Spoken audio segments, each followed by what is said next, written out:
हर हर गंगे केदारनाथ पायी यात्रा। आज आम्ही पोहोचलेलो आहोत बछेली खाल या ठिकाणी। दिनांक 15 मे 2025। आमची सकाळी वाटचालीला जशी सुरुवात झाली तशी त्या शिवमंदिरामधून आम्ही निघालो। रात्री झोपण्याकरता त्या छोट्याशा खोलीमध्ये आम्ही झोपलो होतो। डॉक्टर तर आले नाहीतच, पण मग सकाळी चालायला सुरुवात केली आणि चढ लागला। साधारणतः थोडासा चढ, नंतर सपाट रस्ता, परत उतार, असं हे चक्र चालू असतं। परंतु आज मात्र जो चढ लागला सुरुवातीपासूनच अगदी पाऊल उचलून टाकावं लागत होतं। चढता चढता चढता चढता पहिल्या अर्धा किलोमीटरमध्येच थोडंसं थकल्यासारखं जाणवलं। 2-5 मिनटं थांबून परत पुढे वाटचाल, परत अर्धा किलोमीटर गेलं की परत वळणावरती एखाद्या थांबायचं, विसावायचं। अजूनही तेवढं ऊन लागत नव्हतं, परंतु दमछाक मात्र झाल्यासारखी वाटत होती। याचं कारण सगळा चढणीचा रस्ता होता। मग परत अर्धा किलोमीटर जायचं, परत थोडा वेळ थांबायचं, परत चालायचं। एक वळण गेलं की त्याला पुढे अजून 2 वळणं दिसायचे। आता हे चढून गेलं की सपाट रस्ता लागेल असं वाटायला लागलं आणि ते शेवटचं वळण ओलांडलं की परत पुढे दुसऱ्या डोंगरावरती जाणारा चढणीचा रस्ता। आणि असं करता करता अगदी कधी संपणार हा रस्ता असा मनामध्ये विचार येऊ लागला। एका ठिकाणी थांबलो, जरा उंचावर गेलो। आता पलीकडे थोडासा सपाट रस्ता लागेल आणि उतार लागेल असं मनामध्ये वाटलं, म्हणून अलीकडे थोडासा थांबलो। माझ्या पाठीमागे एक छोटंसं माकडाचं पिल्लू येऊन बसलं आणि वाव वाव असं ते म्हणत होतं। मी मागे वळून पाहिलं, ते एकदम घाबरलं आणि जरा मागे सरकून बसलं। त्याला काय हवं होतं किंवा काय अपेक्षित होतं माहीत नाही, पण ते सारखं थोडा वेळ झाला की वाव वाव असं करायचं। आणि अशा प्रकारे त्याचं ते चालू असताना बाकीचे मंडळी मागे दिसू लागले। मग थोडंसं चालायला लागलो। मागचा मनुष्य नजरेच्या टप्प्यामध्ये आला की आपण पुढे चालायला लागावं असं आमचं ठरलेलं। परत पुढे चालतोय, अगदी थोडासा म्हणजे 50-100 मीटर सपाट चालू असेल, परत चढणीचा रस्ता लागला। किती चालायचं आहे काय कळायला मार्ग नाही। चाललोय चढणीचा मार्ग, ऊन लागतं आहे आणि आज जरा लवकर ऊन, कारण डोंगरावरती आम्ही चढत होतो त्यामुळे ऊन लवकरच आलं। चालतोय पण मग कसं कितीपर्यंत चालावं काय कळायला मार्ग नाही। पुढे गेलो आणि एका ठिकाणी थांबलो। तोपर्यंत नम्रताताई आणि ते पाठीमागून आले। दादा एव्हाना पुढे गेले होते। दादांनी मागे वळून पाहिलंच नाही। थोडा वेळ थांबले असतील, विसावले असतील, नाही असं नाही, कारण सकाळी निघताना आम्ही चहा आणि टोस्ट खाल्ले होते आणि त्यामुळे पोटामध्ये भुकेची जाणीव नव्हती। पण पाणी मात्र रस्त्यामध्ये जिथे हॉटेल वगैरे असेल, जरा असेल तिथे प्यायचो आणि पुढे चालायचो। आणि असं करता करता दादा ते बरेचसे पुढं पोहोचले। आम्ही मागे होतो। रस्त्यामध्ये ताई भेटल्या, प्रीतीताई होत्या। त्या म्हटल्या अजून किती जायचं आहे, जवळपास 10-10:30 वाजले असतील। म्हटलं आता पुढे वळणावरती एक पॉलिटेक्निक कॉलेज आहे, तिथपर्यंत जायला दादांनी सांगितलं आहे। दादा त्याच्या थोडंसं पुढे आहेत, बरंचसं लांबपर्यंत, म्हणजे जवळपास 10 किलोमीटरचा हा संपूर्ण चढ असा होता। तिथपर्यंत जायला हवं। समोरचा टप्पा दिसत होता, तो दिसत असला तरी बराचसा लांब होता। वळणं घेत तिथपर्यंत जावं लागत होतं। जरा मध्यंतरी एका ठिकाणी थोडंसं सपाट जागा लागली, तिथे मी बसलो। बसल्यानंतर आम्ही बसताना सहसा खुर्चीवर किंवा ते बाकड्यावर न बसता खाली आपला कागद टाकून मांडी घालून बसलं की बसायला बरं वाटतं, शिरा जरा मोकळ्या होतात। बॅग मागे ठेवायची, बागल्या टेकून जरा टेकून बसायचं, मग जरा रिलॅक्स वाटतं। मी तिथे बसलो, डोळे जरा थोडेसे झाकले आणि समोर एक गाडी येऊन उभी राहिली। गाडी आल्याचंही मला माहीत नाही। नंतर मग नम्रताताई आल्या, गीतांजली आणि हे सगळ्याजणी, दोघीजणी पाठीमागून आल्या। तिथे आम्ही चहा घेतला, छानपैकी चहा बनवला होता। चहा घेतला आणि आता 3 किलोमीटरवरती आपण थांबूयात असं ठरलं। मी स्पीडने निघालो, बाकीचेही मंडळी माझ्यासोबत येत होते। साधारण 2 किलोमीटर गेलो असो, मलाही जरा वाटलं की जरा विसावावं। समोर एक छोटीशी टपरी दिसली आणि तेथे गॅसची एक मोठी गाडी उभी होती। त्या गाडीच्या जवळच त्या टायरला चिटकूनच पिशवी ठेवली, खाली कागद टाकला आणि टायरला टेकून बसलो। बाकीचे मुलं, येणारे जाणारे पर्यटक यांचा धिंगाणा चालू होता। आपल्याला काय करायचं आहे, निवांत बसून राहिलो। पाणी होतं, पाण्यामध्ये थोडंसं ORS टाकलं आणि त्याचं थोडंसं गोड सरबत बनवलं, ते थोडंसं घेतलं। साधारण 2 किलोमीटर आलो असतो चहा घेतल्यापासून। आता अजून चालायचं आहे, निघालो। पुढे गेल्यानंतर परत एक वळणाला एक टपरी दिसली, तिथे थोडा वेळ थांबलो। तिथे एक पोलीस होता, काम चालू होतं आणि त्यांनी आम्हाला उजव्या बाजूने चालायला सांगितलं। आम्ही तशा प्रकारे बहुतेक तरी उजव्या साईडनेच आत्तापर्यंत चालत आलो आहे। उजव्या बाजूला गंगामाई दिसते आणि डाव्या बाजूला वरून येणारे दगडांपासून बचावही होतो, म्हणून उजव्या बाजूने चालायचं. मी तिथे बसणार आणि प्रीतीताई उठून पुढे चालू लागल्या. मी तिथे जरा विसावलो. नम्रताताई पाठीमागून आल्या. जरा वेळ थांबलो. म्हटलं चला पुढे, मी येतो आहे, आपण भेटूयात. पुढे हळूहळू वाटचाल चालू ठेवली. पुढे काही गवत कापणाऱ्या स्त्रिया होत्या. प्रीतीताई त्यांच्यासोबत थांबल्या. बहुतेक त्यांनी पाणी दिलं. पाणी घेतल्यानंतर मग माझी चाल थोडीशी मी वाढवली आणि त्यांना गाठवून थोडंसं पुढे गेलो. दादांचा एव्हाना फोन आला की जे 3 टॉवर दिसत आहेत तिथे या, वळणावरती कोपऱ्यावरती तिथे तुम्हाला हॉटेल्स भेटतील. 11 वाजले जवळपास, तिथे जेवून घ्या, काहीतरी खाऊन घ्या. इकडे जे काही खायला मार्ग नाही, इकडे काही हॉटेल्स वगैरे नाही आहेत, तुम्ही येतानाच खाऊन या असं सांगितलं. बरं म्हटलं ठीक आहे. मग मी ते पॉलिटेक्निक कॉलेज पाहिलं. साधारण माझ्या ठिकाणापासून 2 किलोमीटरवरती होतं. चालायला सुरुवात केली. चालणं भागत होतं आणि चालता चालता जसं आम्ही जवळपास ते कॉलेज आलं, ते वळण आलं, पाणी पाहिलं तर तिथे 1-2 झरणे होते छोटे छोटे, पण गर्दी होती. मग थांबलो नाही. कोपऱ्यावरती गेलो. तिथल्या दुकानदाराने हाक मारली, बाबा जाओ चाय पी के जाओ. म्हटलं बाबा रे, एवढ्या उन्हामध्ये कुठे चहा पिऊ? 11, 11:15 झाले, 11:30 झाले असतील, कुठे चहा प्यावं? पण म्हटलं चला थांबूयात, चहा पाणी तर पिऊ. गेलो, बॅग टेकवली. दगडांची असणारी ती छोटीशी, साधारण 10 बाय 10ची असणारी छोटीशी रूम. त्यामध्ये स्वयंपाकगृह, एक टेबल, 2 बाकडे आणि समोर असं याचं सिमेंटचं बनवलेलं एक छोटंसं बसण्याकरता ओटा, त्याच्यावरती गादी टाकलेली. बाबाजी बैठ जाओ, क्या पिओगे, चाय पिओगे? म्हटलं नाही बाबा, चहा नको, काही नको. लिंबू सरबत? म्हटलं लिंबू सरबतही नको, काही नको, पाणी दे फक्त प्यायला. थंडगार पाणी पिलो. जवळच झरा चालू होता, तिकडून त्याने पाणी आणलं होतं. मग तो म्हटला जलजिरा पिओगे क्या? म्हटलं जलजिरा सोडून दे. जेवण देणार का? म्हटलं तू थाली लावशील का? तो म्हटला हो. म्हटलं केवढ्याला? म्हटलं 100 रुपये. ठीक आहे चला म्हटलं, पण थांब, मी एकटा जेवणार नाही, माझ्यासोबत अजून 2-3 जण आमचे माणसं आहेत. मग आमच्या गप्पा सुरू झाल्या. कहाँ से हो बाबाजी? म्हटलं पुणा से आहे, महाराष्ट्र से आहे. तो मुलगा पुण्यामध्ये हिंजवडी, त्यानंतर इकडे वाघोली, तळेगाव, जुन्नर या बऱ्याचशा ठिकाणी तो राहिलेला होता. त्याला 8-10 वर्ष तरी तो तिकडे काढले होते. तसा तो संपूर्ण भारतच फिरला होता. त्रिवेंद्रम, त्यानंतर कर्नाटका वगैरे बऱ्याचशा ठिकाणी त्याने हॉटेलमध्ये जॉब केलेला होता. पण म्हटलं बाबा रे, एवढं चांगलं सगळं सोडून तू इथे आला, या छोट्याशा ह्याच्यामध्ये परवडतं का तुला? तो म्हटला बाबाजी काय आता जे आहे ते बरं आहे, बाहेर फिरण्यापेक्षा आपल्या गावी असलेलं बरं. त्याने ते बोलून दाखवलं. 35-36 वर्षांचा तो पोरगा आणि त्याला सोबतही अजून एक जण होता. 2 जण खूप ॲक्टिव्ह होते. रस्त्याने चालणाऱ्या गाड्यांना वाटसरून थांबवून चहा प्या, पाणी प्या वगैरे असं ते काहीतरी हाक मारायचे आणि घ्यायला काहीतरी प्रवृत्त करायचे. योगायोग असा की लोकही तिथे थांबायचे. अगदी वळणावरती असल्यामुळे लोक आवर्जून थांबायचे. म्हटलं ठीक आहे. अजून मागचे कोणी दिसत नव्हते. त्याच्या फोनवरून मी फोन लावला, पण फोन काय लागेना. माझ्या फोनला तर काय नेटवर्क नव्हतंच. पण मग त्याच्या फोनवरून नम्रताईंना फोन लावला. त्या म्हटल्या मी येते. तोपर्यंत प्रीतीताई आल्या, त्यांना बोलवलं. मग जरा तिकडे निवांत मी उडलो. म्हटलं बाबा रे, आम्हाला जेवण हवं आहे, पण अजून आमचे 1-2 जण येत आहेत. तोपर्यंत गीतांजलीचा फोन आला होता की तुम्ही पुढे चाललायत, पुढे जा, आम्ही इथेच थांबणार आहोत, आम्हाला काय पुढे येणं शक्य होणार नाही. म्हटलं ठीक आहे. नम्रताताई, मी आणि प्रीतीताई आम्ही आहोत, आम्ही जेवण करून घेतो. मग नम्रताताई आल्या आणि आम्ही जेवायला बसलो. तो म्हटला फुलकी खाणार की पोळ्या बनवू? म्हटलं बाबा रे, पोळ्या खूप दिवस झाले खाल्ल्या नाहीत, पोळ्या बनव. मग त्याने छानपैकी दोन्ही बाजूने तेल लावून अशा पोळ्या बनवल्या आणि आम्हाला वाढल्या. बटाट्याची भाजी, वरण, भात आणि त्याने चटणी वाजली. ठेच्याला तो काहीतरी ठोचा म्हटला. म्हणजे त्याला ठेचा म्हणायचं होतं, पण त्याला लक्षात नाही आलं. ठोचा म्हटलं. अरे बाबा ठेचा आहे का? तो म्हटला हो वैच. मग ते आम्ही घेतलं. काकडी पण त्याने दिली, दही दिलं, जे हवं ते अगदी त्याने मनसोक्त आम्हाला खाऊ घातलं. जेवण झालं, अगदी भरपेट मस्त जेवण झालं. पाणी पिलो. म्हटलं आरामाला कुठे जाता येईल रे बाबा? तो म्हटला आधी जेवून घ्या, मग आरामाचं सांगतो तुम्हाला. म्हटलं ठीक आहे. आम्ही 3 जण जेवलो. तेवढ्यात त्यांनी सांगितलं की तुमच्यासोबतचे 1 जण पुढे चाललेत का पहा. पाहिलं तर ते डॉक्टर होते. हां म्हटलं त्यांना हाका मारा. पण यांनी हाक मारली बाबाजी, पण ते काय मागे पाहिनात, कारण रस्त्याने गाड्या चालू होत्या आणि त्या गाड्यांच्या आवाजामध्ये आवाज त्यांच्यापर्यंत पोहोचे ना. मग डॉक्टर म्हणून हाक मारली. मग मात्र त्यांच्या कानापर्यंत आवाज गेला. वळून पाहिलं, पण ते काय आले नाहीत. पण मग आम्ही पुढे जाऊन हाक मारली आमच्यापैकी 1-2. मग त्यावेळेला त्यांनी आवाज ओळखला आणि मग आले. पण ते काही जेवले नाहीत. त्याऐवजी त्यांनी दही घेतलं. आणि मग एकंदरीत बिल झालं किती तर म्हटलं 400 रुपये. 100 रुपये प्लेट, 30 रुपये जायचे आणि अशा पद्धतीने 400 रुपये झाले. डॉक्टरांनी पैसे दिले. त्या दरम्यान आमचं हे चालू असताना तिथे एक छोट्या गाडीवाला, ओमनीवाला आला.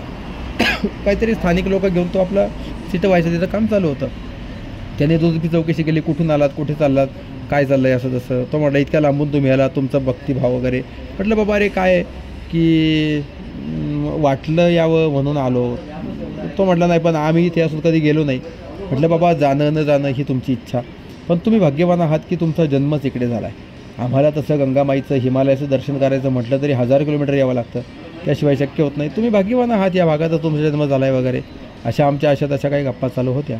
आणि तशा गप्पा चालू ते पैसे त्यांनी दिले, डॉक्टरांनी पैसे दिले, पण तेवढ्यात त्या माणसाने पैसे काढून त्या माणसाच्या हातामध्ये टेकवले. तो म्हटला बाबाजी इन्होंने पैसे दे आपमध्ये दो. अरे म्हटलं असं काय झालं. त्याला म्हटलं तुम्ही पैसे देऊ नका. तो म्हटला नाही तुम्ही एवढी पायी यात्रा करताय आणि मग कसं मी पैसे देणार. म्हटलं देऊ नका. हो नाही करता करता तो माणूस काही ऐकेना. त्याला म्हटलं असं करा, एका माणसाचे पैसे तुम्ही द्या, बाकीच्यांचे आम्ही देतो. 400 झालेत, तुम्ही 100 द्या, आम्ही 300 देतो, होऊन जाईल. तो म्हटला नाही अजिबात नाही, एकही रुपया तुम्ही द्यायचा नाही. त्यांनी आम्हाला पैसे ठेवायलाच लावले. मी म्हटलं काय हा मनुष्य असेल. खरं तर त्याच्या गाडीमध्ये असणारे 5-7 सीट आणि ते पण लोकल असणारे, त्यांच्याकडून त्याला अशी होणारी कमाई तरी किती असेल. माझ्या मते त्याचं दिवसभराचा जर फायदा पाहिला गेला तर 400-500 रुपयापेक्षा जास्त नसेल. आणि त्यातही जर 400 रुपये त्याने आमच्या जेवणाला खर्च केले तर मग मात्र याला काय मिळणार असा एक साधा विचार मनामध्ये आला. पण तो माणूस काही ऐकेना आणि ते काहीही न बोलता पैसे देऊन तो तडक गाडीत बसून निघून गेला.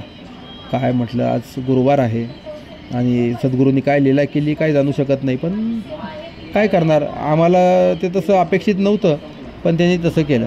असो, पुढे निघालो. पुढे एक 50 मीटरवरच एक हॉटेल होतं. तिथे एक बस थांबली होती आणि त्या बसमधले प्रवासी उतरत होते. ती थोडीशी जागा होती. त्या हॉटेलवाल्याशी आम्ही बोललो. त्याला विचारून आम्ही तिथे कोपऱ्यामध्ये जरा कागद टाकले आणि आडवे झालो. निवांतपैकी झोप आली. लोकांचा गलबला चालू होता, गाड्या येत जात होत्या, हॉर्न न कर्कशपणे वाजत होते. पण झोप आली की माणूस झोपून जातो. साधारण 1 वाजल्यापासून आम्ही 3पर्यंत झोपलो. 3ला उठलो आणि मग त्याला कॉफी बनवायला सांगितली. कॉफी घेतली. डॉक्टरांनी ताक घेतलं. मागच्यांना फोन केला, निघा म्हणून सांगितलं. ते म्हणले ठीक आहे निघतो. दादा आमच्यापासून साधारण 1 किलोमीटर पुढे होते. टॉवर आमच्यापासून 1 किलोमीटर अंतरावरती असेल.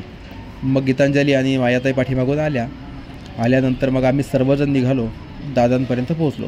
दादा सकाळी 10 वाजता या ठिकाणी आले होते. सायंकाळी 4 वाजेपर्यंत तिथेच बसून होते. जवळपास 5-6 तास त्यांचा आराम झाला. आणि त्याच ठिकाणी गाडी पंक्चर झालेली. मग ह्या गाडीतले सीट त्या गाडीमध्ये बसून त्या लोकांचा गलबला, तो गोंधळ, संध्याकाळची वेळ, तिथे असणारा एक पोलीस आणि सगळ्या ह्याकडं गदारोळामध्ये आम्ही तिथे परत एकदा चहा घेतला आणि पुढे निघालो. इथून 10 किलोमीटर तरी तुम्हाला आता उतार लागेल असं त्यांनी आम्हाला सांगितलं. 10 किलोमीटर आता पूर्णपणे चढ होता. आता 10 किलोमीटर पूर्णपणे उतार लागून तुम्ही खाली पोहोचाल आणि मग तुम्हाला देवप्रयाग लागेल असं त्यांनी आम्हाला सांगितलं. पण देवप्रयाग अजून या ठिकाणापासून 20 किलोमीटर तरी होतं. म्हणजे आम्हाला अजून 5 किलोमीटर तरी चालणं भाग होतं. बछेली खाल नावाचं गाव लागेल, तिथे तुमची काहीतरी व्यवस्था होऊ शकेल असं त्यांनी आम्हाला सांगितलं. बरं ठीक आहे, निघालो. संतोषदादा, अनुराधाताई पुढे होत्या, दादाही पुढे होते. आम्ही चालत निघालो. नम्रताताई थोड्याशा पुढेही गेल्या आणि साधारण 2 किलोमीटर चाललो असतो. एका वळणावरती एका गाडीवाल्याजवळ नम्रताताई थांबलेली दिसल्या. कोण बरं, काय ओळखीचं असेल वगैरे असं मला वाटलं, कारण बरेच ते मराठीतून गाड्या येतात जातात. आम्ही तिथे गेलो. ताई त्या माणसासोबत बोलत होत्या. तो आतमध्येच बसला होता आणि ताई त्याच्यासोबत बोलत होत्या. आम्ही गेल्यानंतर मग त्याने हात जोडले, नमस्कार केला. त्यांचं नाव त्याने नरेंद्र असं सांगितलं आणि तो म्हटला मी रिटायर फौजी आहे. त्यांनी स्वतःची ओळख करून दिली. म्हटलं बरं. मग तो खाली उतरला आणि मग आमचं बोलणं सुरू झालं. कुठले, काय, कसे, कुठून आलात, कुठे चाललात. त्याच्या ओळखीचा एक कॅम्प तिकडे, म्हणजे त्याच्या मामाच्या मुलाचा कॅम्प केदारनाथच्या जवळ तलहटीला आहे, 3 नंबरचा कॅम्प. तर तिथे राहण्याची व्यवस्था करतो असं त्यांनी आम्हाला सांगितलं. रुद्रप्रयागच्या पुढे देखील एका ठिकाणी त्याचं घर आहे, तिथे थांबण्याची व्यवस्था होईल किंवा जेवणाची व्यवस्था ज्यावेळेला जाल तशी व्यवस्था तुमची होईल असंही तिने आम्हाला सांगितलं. आम्हाला बरं वाटलं, चला ओळख झाली या निमित्ताने.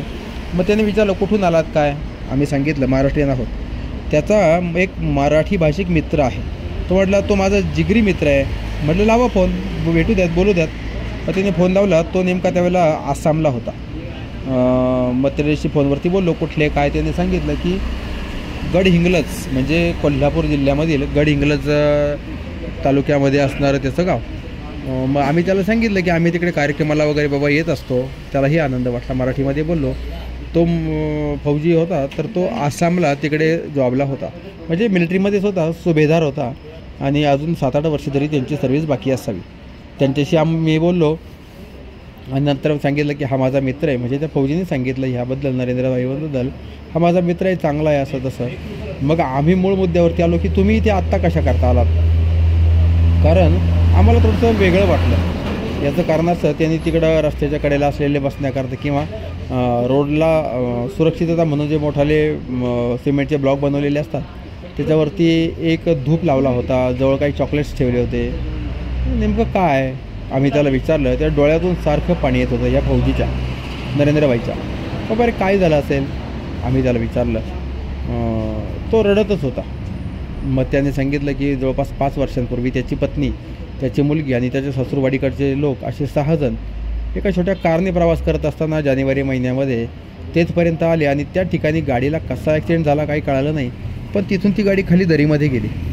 काही कोणाला कळालं नाही. बराच उशीर झाला, संपर्क काय होईना आणि मग कुणीतरी ती 100 नंबरला बातमी कळवली. ते लोक आले, वरच्या पोलीस स्टेशनपर्यंत गेले. रस्त्यामध्ये त्यांना कुठे काही दिसलं नाही. मग बराचसा शोध घेतला. जानेवारीचा महिना, धुके पडलेले, जास्त वर्दळ नाही, थंडीचे दिवस. मग त्यांना गाडीचे थोडेसे खाली गेल्याच्या खुणा दिसल्या.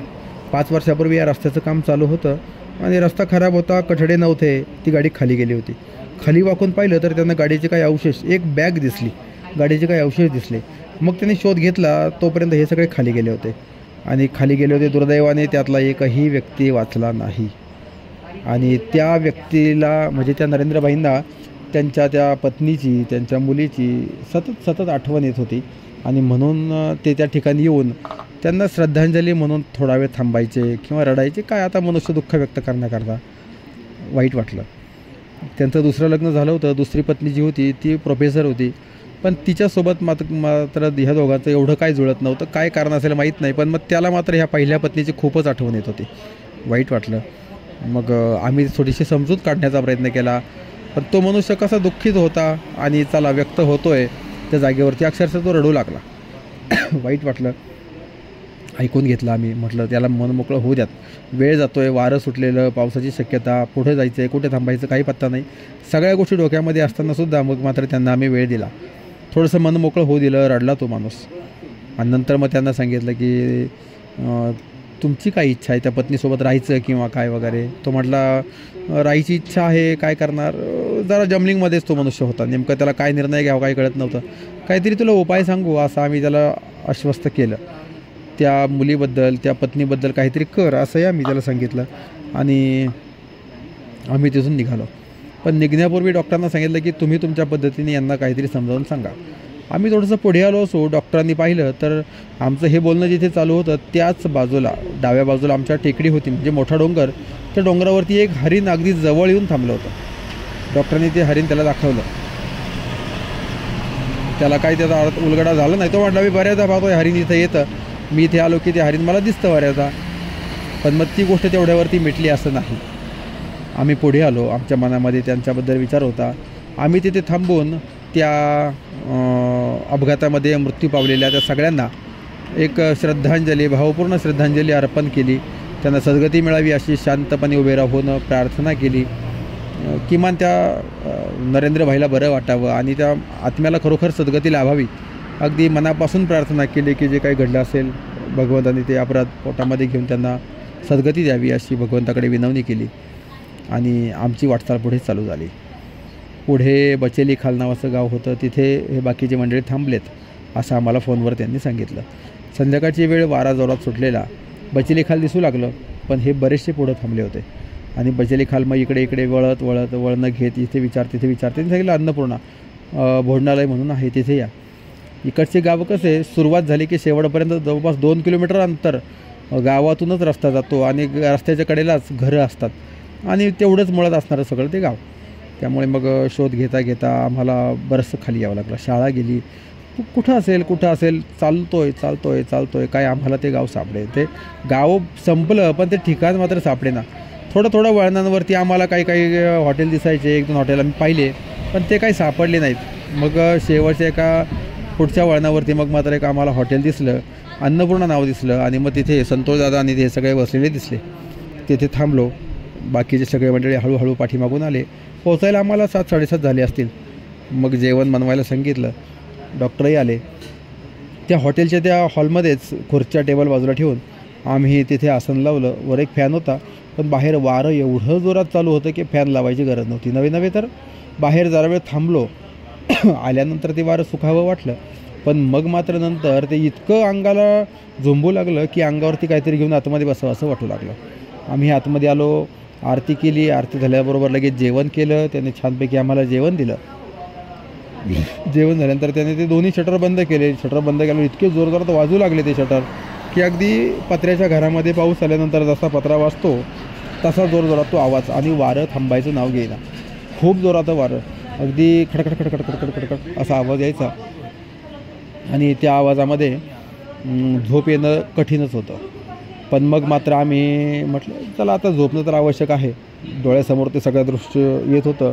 डॉक्टर आल्यानंतर डॉक्टरने विचारलं की तुम्हाला काय वाटतं, त्या व्यक्तीबद्दल काय वाटत असेल. त्यांनी सांगितलं खरं सांगू, त्या माणसाची ती जी पत्नी होती ती तर गेलीच, पण त्यांची जी मुलगी होती ती मात्र एक दिवस जिवंत होती.